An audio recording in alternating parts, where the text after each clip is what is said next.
তিনি একজন সাবেক জাতীয় ফুটবল দলের অধিনায়ক ছিলেন। উনি সাফ জয়ী প্লেয়ার এবং সাফ গেমস গোল্ড মেডেল জয়ী টিমের ক্যাপ্টেন ছিলেন। উনি ক্রীড়াঙ্গনের প্রতিনিধি। আজকে আমরা সব ক্রীড়াবিদরা এক হয়েছি বাংলাদেশ জাতীয়তাবাদী ক্রীড়া দলের পক্ষ থেকে। ওনার নির্বাচনী ঢাকার 16 আসনে প্রচারণায় নেমেছি দানের শিশুর পক্ষ হয়ে। আমরা আশা করি উনি ক্রীড়াবিদ, ক্রীড়া প্রতিনিধি হয়ে ক্রীড়াঙ্গনের উন্নয়নে গুরুত্বপূর্ণ ভূমিকা রাখবেন। আপনারা জানেন বিএনপি, বাংলাদেশ জাতীয়তাবাদী দল বিএনপি ক্রীড়াঙ্গন নিয়ে বৃহৎ পরিকল্পনা করেছে। উনি একজন বাংলাদেশের জাতীয় বাস্তবায়ন কমিটির উনি একজন সদস্য। আমরা মনে করি উনি যদি ক্রীড়াবিদ হিসেবে নির্বাচিত হয় তাহলে আমাদের যারা আছে ক্রীড়াঙ্গনের সবাই প্রতিনিধিরা আজকে আমরা একত্র হয়েছি। যেমন এখানে ক্রিকেটার রয়েছে, ফুটবলার রয়েছে, শুটার রয়েছে, সুইমার রয়েছে, সব ন্যাশনাল ক্রীড়াবিদ যারা জাতীয় পর্যায়ে দেশের জন্য সম্মান বয়ে নিয়ে এসেছেন। তো আমিনুল ভাইয়ের জন্য আমরা আজকে নির্বাচনী প্রচারে নেমেছি। ওনার মাধ্যমে জাতীয় ক্রীড়াঙ্গনে গুরুত্বপূর্ণ ভূমিকা রাখবে এবং ক্রীড়া উন্নয়ন হবে, যা আমাদের আগামী জেনারেশন আছে তারা ক্রীড়ামুখী হবে এবং ক্রীড়াকে সবাই পেশা হিসেবে গ্রহণ করবে। আমরা আশা করি ওনাকে ভোট দিয়ে ধানের শীষ জয়যুক্ত হবে। আমরা এই ছোটোবেলা থেকে দেখছি ও সাবজয়ী প্লেয়ার, ক্যাপ্টেন। আমরা ক্রীড়াঙ্গনের সাথে দীর্ঘদিন যাবত একসাথে আমরা ছিলাম। তা আমিনুল অনেক ভালো মানুষ এবং আমরা চাই যে আমিনুলের মতন একজন মানুষ ক্রীড়াঙ্গনের অভিভাবক হোক। এবং অলরেডি সে কিন্তু আমাদের জাতীয়তাবাদী ক্রীড়া দলের প্রতিষ্ঠাতা সদস্য এবং প্রতিষ্ঠাতা প্রেসিডেন্ট। ও আমাদের জন্য ক্রীড়াঙ্গনে আমরা 17 বছর যা না করতে পারছি, ও আসার পর আমরা ইনশাল্লাহ ক্রীড়াঙ্গনের এই 17 বছরের যে উন্নয়ন হয় না ক্রীড়াঙ্গনে, উন্নয়ন করে দেবে। আমরা আশা করি যে আমিনুল আমাদের আরও বেশি ক্রীড়াঙ্গনের জন্য কাজ করবে এবং আমাদের ফুটবল, ক্রিকেট, হকি, বাস্কেটবল যত ইভেন্ট আছে সব ইভেন্টের জন্য ও আমাদের জন্য কাজ করবে।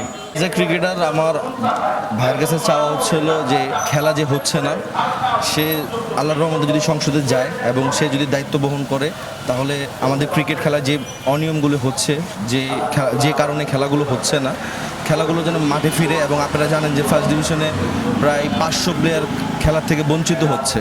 তো আশা করব ভাই যদি আসে তাহলে খেলাটা যেন মাঠে থাকে। এবং শুধুমাত্র ক্রিকেট না, আমি বিশ্বাস করি আমিনুল ভাই প্রত্যেকটা গেম, ক্রিকেট থেকে শুরু করে, ফুটবল থেকে শুরু করে, সুইমিং থেকে শুরু করে, shooting, every game, volleyball, karate, যেগুলো জায়গায় আছে আপনারা দেখতেছেন।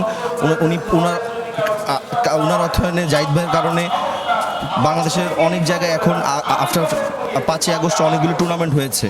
তো আমি বিশ্বাস করি যদি আল্লাহর রহমতে যদি উনি সংসদে যায় এবং উনি যদি দায়িত্ব বহন করে তাহলে শুধুমাত্র ক্রিকেট, ফুটবল না, বাংলাদেশের যতগুলো গেম আছে সবগুলো গেম উপকৃত হবে। জনাব তারেক রহমানের পরিকল্পনা আমিনুল ভাইয়ের হাতে বাস্তবায়ন চাই, ক্রীড়াঙ্গনে বৈষম্য দূর চাই।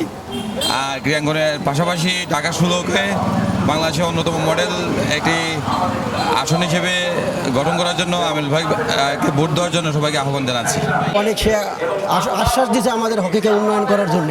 বিভিন্ন ডিস্ট্রিক্ট, আমরা ফরিদপুরে বিভিন্ন ডিস্ট্রিক্টে সে যাচ্ছে, কথা বলতেছে, সব কমিটি করতেছে যে আমাদের ক্রীড়া দলের জন্য যত স্পোর্টস করা যায়, হকিটাকে উন্নয়ন করার জন্য সে ব্যক্তিগত অনেকবার আমাদের সাথে সে আলোচনা করতে। এই জন্যই আমরা তার পিছিয়ে আমরা সারাক্ষণ চাচ্ছি যে আমিনুল ভাই যদি হতে পারে আমাদের অনেক উন্নয়ন কাজ হবে ক্রীড়ার জন্য, সমস্ত ক্রীড়াবিদদের জন্য।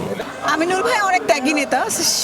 সে স্রোতের অনুকূলে গা ভাসিয়ে আমরা বিগত সময়ে যেটা দেখেছি, সে সংসদ সদস্য হয়নি এবং সে যে দলকে ধারণ করে সেই দলের হয়ে সে এতগুলো দিন নির্যাতিত হয়ে আজ ধানের শীষ প্রতীক নিয়ে আমাদের মাঝে এসেছে। আমরা সবাই আশা করব যে সে বিপুল ব্যবধানে জয়ী হবে এবং তার যে ইচ্ছা এবং তার যে চিন্তাধারা, এই চিন্তাধারাটা সে যেরকম মুখে বলছে, আশা করি আমরা সেটা কাজেও প্রতীয়মান হতে দেখব। এবং প্রত্যেকটা খেলা আমাদের বাংলাদেশে যত খেলা আছে সেই খেলাগুলোকে আন্তর্জাতিক পর্যায়ে নিয়ে যাওয়ার জন্য যে প্ল্যানিং ভাইয়ার আছে সেটা অবশ্যই তিনি এক্সিকিউট করবেন, এটা আমরা সকলেই বিশ্বাস করি। আমরা ক্রীড়া দলের পক্ষ থেকে ভাইয়ার জন্য শুভকামনা জানাচ্ছি এবং আমরা মনে করি আমাদের ভাইয়ার অনুপ্রেরণা এবং তার দিক নির্দেশনায় আমাদের ক্রীড়া দল বাংলাদেশের ক্রীড়াঙ্গনকে অনেক দূর নিয়ে যাবে।